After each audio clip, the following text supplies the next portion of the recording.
দাঁড়ান দাঁড়ান দাঁড়ান বলুন।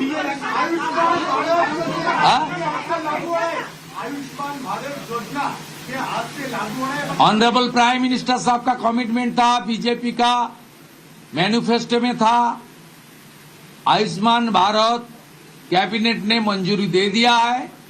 बाकी हेल्थ डिपार्टमेंट, सेंट्रल गवर्नमेंट का हेल्थ डिपार्टमेंट के साथ एग्रीमेंट और दूसरे तरीके जो प्रक्रिया करना चाहिए वो प्रक्रिया आज से शुरू हो जाएगी।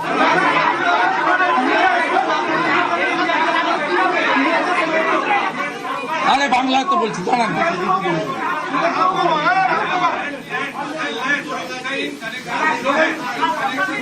আপনাকে ক্লিয়ার করে দিই, কোন চালু থাকা সামাজিক প্রকল্প বন্ধ হচ্ছে না।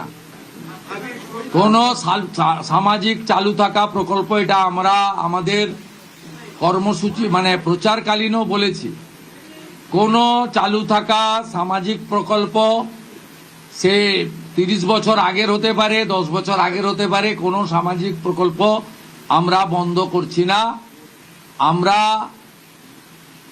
পেপারলেস অফিসও করব, আমরা সমস্ত পোর্টালগুলোকে আপডেটও করব এবং সমস্ত বেনিফিশিয়ারি ডিবিটির মাধ্যমে, যেটা নরেন্দ্র মোদীজির নেতৃত্বে দেশের সরকার করেছে, ডাইরেক্ট বেনিফিট ট্রান্সফারের মাধ্যমে হবে এবং সবটাই স্বচ্ছতার সঙ্গে হবে।